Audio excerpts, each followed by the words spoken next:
केंद्रीय गृह मंत्री ने वरिष्ठ सामाजिक कार्यकर्ता डॉक्टर दत्तात्रेय नारायण को महाराष्ट्र भूषण पुरस्कार से सम्मानित किया।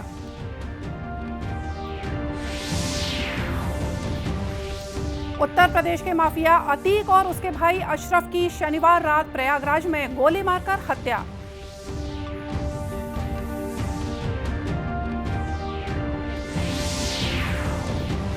राजधानी रायपुर में प्रदेश स्तरीय पावर इंजीनियर्स कॉन्क्लेव 2023 का आयोजन।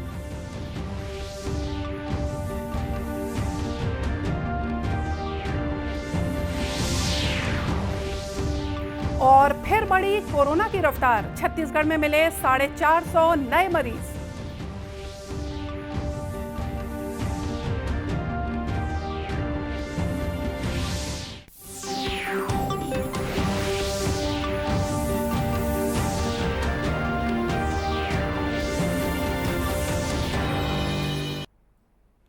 नमस्कार, आप देख रहे हैं दूरदर्शन समाचार। मैं हूं मोनिका शर्मा और आइए अब देखते हैं समाचार विस्तार से। केंद्रीय गृह मंत्री अमित शाह ने आज नवी मुंबई के खारघर में वरिष्ठ सामाजिक कार्यकर्ता डॉक्टर दत्तात्रेय नारायण को महाराष्ट्र भूषण पुरस्कार से सम्मानित किया। इस अवसर पर केंद्रीय गृह मंत्री ने कहा कि समाज के लिए काम करने वाले लोगों को सम्मानित करने से देश और प्रदेश का सम्मान बढ़ता है, क्योंकि ये लोग समाज को एक नई दिशा देते हैं और दूसरों को भी समाज सेवा के लिए प्रेरित करते हैं। आकांक्षा के बगैर सार्वजनिक जीवन में समाज सेवा करने वाले समाज सेवी के सम्मान में ये लाखों लाखों लोगों का हुजूम मेरे जीवन में मैंने कभी नहीं देखा है। जहां तक नजर न पहुंच पाए इतना बड़ा मैदान, बीच में एक रोड के बाद दूसरा मैदान और ये चिलचिलाती 42 डिग्री टेम्परेचर की गर्मी, ये सब के बीच में खुले में बैठे हुए आप सभी सदस्य, आप सभी सम्मानजोग व्यक्ति, माताएं, बहनें, भाइयों, ये बताता है कि आपके मन में अप्पा साहब के लिए कितना मान, सम्मान और भक्ति भाव है। आपको बता दें कि पद्म पुरस्कार से सम्मानित डॉक्टर नारायण को अप्पा साहेब धर्माधिकारी के नाम से भी जाना जाता है। महाराष्ट्र सरकार ने डॉक्टर अप्पा साहेब धर्माधिकारी को वर्ष 2022 का महाराष्ट्र भूषण पुरस्कार प्रदान करने का फैसला किया था। इस कार्यक्रम में महाराष्ट्र के मुख्यमंत्री एकनाथ शिंदे, उप मुख्यमंत्री देवेंद्र फडणवीस समेत अनेक गणमान्य नागरिक मौजूद थे। उत्तर प्रदेश के माफिया अतीक अहमद और उसके भाई अशरफ की शनिवार रात प्रयागराज में गोली मारकर हत्या कर दी गई। पुलिस दोनों को मेडिकल टेस्ट के लिए अस्पताल ले जा रही थी। जिस वक्त अतीक और अशरफ पर गोली चलाई गई, उस समय अतीक मीडिया से बातचीत कर रहा था। 3 हमलावरों ने पुलिस का सुरक्षा घेरा तोड़ते हुए अतीक के सिर में गोली मार दी, फिर अशरफ पर फायरिंग की। दोनों की मौके पर ही मौत हो गई। हमलावर मीडिया कर्मी बनकर आए थे। इनके नाम लवलेश तिवारी, सनी और अरुण मौर्य बताए गए हैं। हमले के तुरंत बाद ही तीनों ने आत्मसमर्पण कर दिया। लवलेश बांदा, अरुण कासगंज और सनी हमीरपुर का रहने वाला है।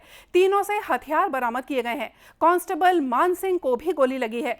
पुलिस के अनुसार तीनों शूटर्स ने बताया कि वो अतीक और अशरफ को मारकर उत्तर प्रदेश में पॉपुलर होना चाहते थे। जब से कोर्ट ने दोनों को पुलिस कस्टडी दी, तब से वे प्रयागराज आ गए थे और मीडिया कर्मी बनकर अतीक अशरफ को मारने की फिराक में थे। शनिवार को मौका मिलते ही उन्हें मार दिया। घटना के बाद मुख्यमंत्री योगी आदित्यनाथ ने उच्च स्तरीय बैठक बुलाकर इस पूरे मामले की जांच के लिए न्यायिक जांच आयोग गठित करने के निर्देश दिए। साथ ही 17 पुलिस कर्मियों को निलंबित किया गया है। वहीं उत्तर प्रदेश में कानून व्यवस्था बनाए रखने की धारा 144 लागू कर दी गई है।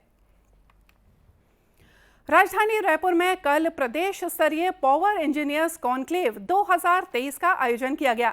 मुख्यमंत्री भूपेश बघेल ने इस आयोजन को संबोधित करते हुए कहा कि छत्तीसगढ़ जीरो पावर कट प्रदेश है और बिजली बिल हाफ योजना से लोगों को बड़ी राहत मिली है। उन्होंने कहा कि हमारी सरकार द्वारा बिजली बिल हाफ योजना के माध्यम से अब तक 42 लाख उपभोक्ताओं को 3,236 करोड़ रुपए की छूट दी गई है। वर्ष 2018 में जहां पीक आवर्स में 4,100 मेगावाट विद्युत की खपत थी, तो वहीं 2023 में ये मांग बढ़कर 5,100 मेगावाट होने पर भी प्रदेश में लगातार बिजली आपूर्ति निर्बाध गति से चल रही है। मुख्यमंत्री ने इस अवसर पर छत्तीसगढ़ पावर कंपनीज के अधिकारी और कर्मचारियों के लिए कैशलेस चिकित्सा सुविधा जल्द ही लागू करने और छत्तीसगढ़ पावर कंपनीज के अभियंता संवर्ग को 3% तकनीकी भत्ता दिए जाने की घोषणा की।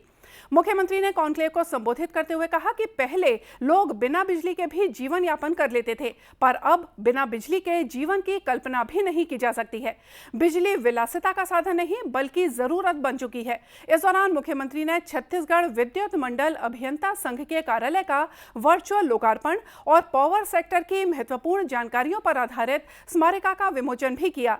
विद्युत मंडल अभियंता संघ ने मुख्यमंत्री को इस अवसर पर स्मृति चिन्ह और शॉल और श्रीफल भेंट कर सम्मानित किया। भारत रत्न बाबा साहेब भीमराव अंबेडकर की जयंती पर रेलवे ने बाबा साहेब से जुड़े स्थलों के दर्शन के लिए भारत गौरव ट्रेन शुरू की है, जिसमें बाबा साहेब से जुड़े तमाम स्थलों को एक्सप्लोर करने का मौका मिल रहा है। यह स्पेशल ट्रेन दिल्ली के निजामुद्दीन से नागपुर, सांची, वाराणसी, सारनाथ, बोधगया, राजगीर और नालंदा होते हुए 8 दिन तक चलती रहेगी, जो बाबा साहेब के साथ बौद्ध धर्म स्थलों का दर्शन कराएगी। प्रमुख स्थानों के सफर पर निकली ये ट्रेन बहुत खास है। दिल्ली के हजरत निजामुद्दीन रेलवे स्टेशन से शुक्रवार को भारत गौरव टूरिस्ट ट्रेन अंबेडकर सर्किट पर रवाना हुई। ट्रेन के रास्ते में बाबा साहब के जीवन से जुड़ी प्रमुख जगहें जैसे नई दिल्ली, महू, नागपुर और पवित्र बौद्ध स्थल जैसे सांची, सारनाथ, गया और राजगीर तथा नालंदा हैं। यात्रा करने वाले बाबा साहब अंबेडकर के सिद्धांतों के बारे में समझेंगे।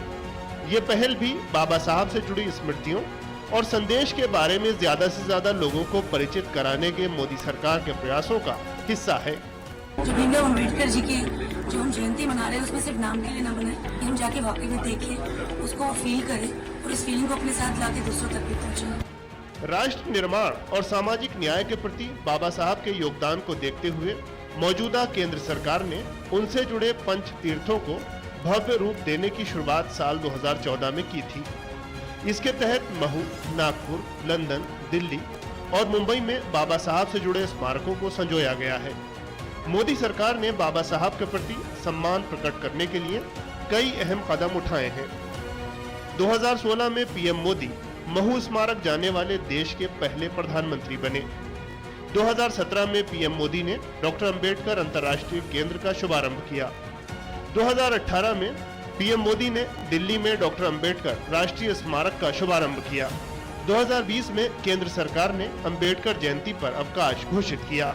जब जब देश के संविधान और सामाजिक उत्थान की बात होती है, तब प्रधानमंत्री मोदी बाबा साहब से प्रेरणा लेने की बात कहते हैं। बाबा साहब की विचारधारा के मूल में समानता अनेक रूपों में निहित है। सम्मान की समानता, कानून की समानता, अधिकार की समानता, मानवीय गरिमा की समानता, अवसर की समानता। समाज में हाशिए पर खड़े लोगों, विशेष रूप से अनुसूचित जाति के कल्याण के लिए बाबा साहब से प्रेरणा लेते हुए मोदी सरकार ने अनेक कदम उठाए। आकांक्षी जिला राजनांदगांव में संचालित भारतीय जन औषधि केंद्र जरूरतमंदों के लिए वरदान साबित हो रहे हैं। यहां पर लोगों को सभी प्रकार की दवाइयां सस्ते दरों पर उपलब्ध हो रही हैं। औषधि केंद्र संचालक गोपाल पटेल ने बताया कि यहां पर सभी प्रकार की दवाइयां सस्ती दरों पर उपलब्ध हैं।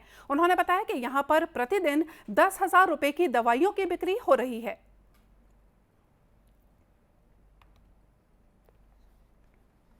यह योजना का उद्देश्य है कि लोगों तक सस्ती दवाइयाँ पहुंचाना, है ना। गरीबों तक, जो गरीब वर्ग के लोग हैं उनको सस्ती दवाइयाँ मुहैया कराना सस्ते दामों पर। अभी दवाइयों का रेट इतना ज़्यादा बढ़ चुका है कि जन औषधि केंद्र में लोग आकर दवाइयाँ लेते हैं और दवाइयाँ यहाँ पे सस्ती और हमेशा दवाइयाँ फुल स्टॉक उपलब्ध होती है यहाँ पे।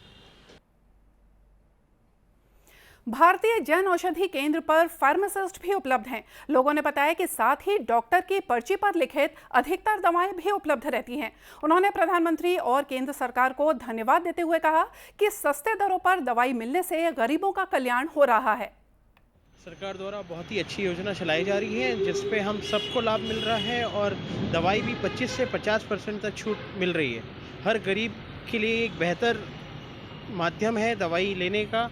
जिस तरह आज मेडिकल लाइन बहुत ही हाई प्रोफाइल होते जा रहा है, उसमें इस तरह की योजना केंद्र सरकार द्वारा लेकर आया है, बहुत ही लाभदायक है। कर पाते थे हार्ट के पेशेंट, वो उनको प्रेरित किया यहाँ से खरीदो। उन लोग 3000 से 4000 उनकी दवाई लगती थी, यहाँ 700-800 में वो हार्ट की दवाइयाँ पूरी आ जाती है।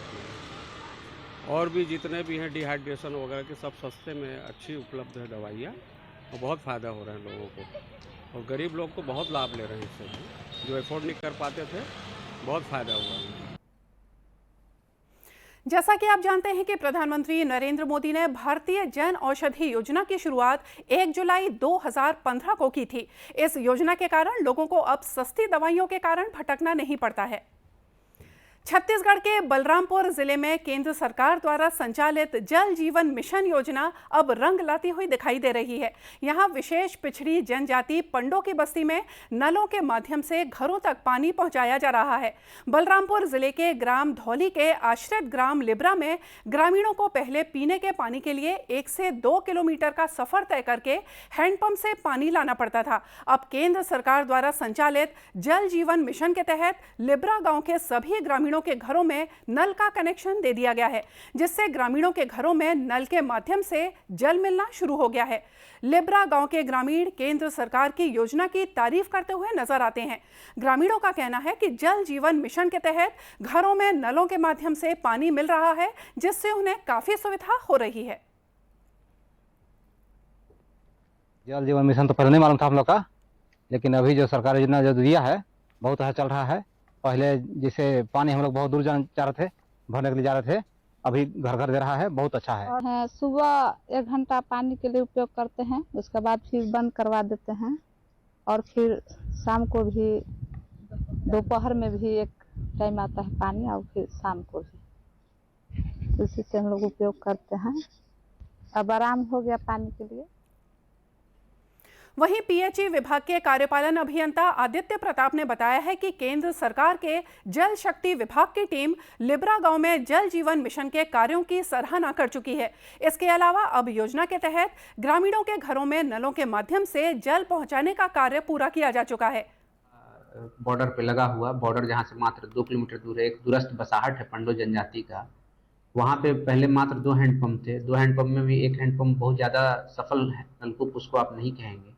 एक हैंडपंप से ही सभी लोग पीते थे, पर जल जीवन मिशन के अंतर्गत वहाँ पे steel structure based water supply scheme बनाई गई है, जिससे सभी घरों को पर्याप्त मात्रा में पेयजल उपलब्ध हो रहा है और हर घर को घरेलू कनेक्शन दिए गए हैं, जिसकी भारत सरकार के द्वारा भी विजिट भी किया गया था अभी उस गाँव का, और भारत सरकार के द्वारा भी उस दूरस्थ गाँव में इस पेयजल से समस्या का जो निराकरण किया गया, पेयजल के लिए जो सुविधाएं दी गई हैं, इसको काफ़ी उन्होंने भी अप्रिशिएट किया है और सराहा है। बलरामपुर जिले के ग्राम धौली के आश्रित ग्राम लिब्रा में करीब 35 परिवार रहते हैं। इनमें ज्यादातर विशेष पिछड़ी जनजाति परिवार हैं। और अब बात करते हैं कोविड की। कोरोना महामारी ने एक बार फिर अपने पांव पसारने शुरू कर दिए हैं। देश में पिछले 24 घंटों के दौरान कोविड-19 के कुल 10,000 से ज्यादा नए मामले दर्ज किए गए हैं। केंद्रीय स्वास्थ्य मंत्रालय ने बताया कि इसी अवधि में कुल 6,248 लोग स्वस्थ हुए हैं। मंत्रालय ने यह भी कहा है कि इस समय देश में कोविड के 57,542 सक्रिय मामले हैं और वर्तमान में स्वस्थ होने की दर 98.68% है। मंत्रालय के अनुसार अब तक देश भर में 220 करोड़ 66 लाख से ज्यादा कोविड रोधी टीके लगाए गए हैं। इधर छत्तीसगढ़ में भी कोरोना की रफ्तार बढ़ने लगी है। पिछले 24 घंटों में 450 नए मरीज मिले हैं, वहीं 3 लोगों की मौत भी हो गई है। प्रदेश में अब एक्टिव मरीजों की संख्या 1761 हो गई है, जबकि रायपुर में एक्टिव मरीजों की संख्या 200 से ज्यादा है। इसी तरह दुर्ग, बिलासपुर, राजनांदगांव में एक्टिव मरीजों की संख्या 100 के पार है। प्रदेश में पॉजिटिविटी दर 10.40% पहुंच गई है। बताया गया है कि जिन 3 लोगों की मौत हुई है वे राजनांदगांव, बिलासपुर और रायपुर के रहने वाले थे। स्वास्थ्य विभाग के मुताबिक कोमॉर्बिडिटी यानी कोरोना के साथ किसी अन्य गंभीर बीमारी के कारण इन तीनों की मौतें हुई हैं। मरीजों की बढ़ती हुई संख्या को ध्यान में रखते हुए स्वास्थ्य विभाग ने लोगों को सावधान रहने की हिदायत दी है और उन्हें दिशा निर्देश भी जारी किए गए हैं। इसके अलावा कोविड-19 प्रोटोकॉल का पालन करने और खुद को सुरक्षित रखने की सलाह भी दी जा रही है।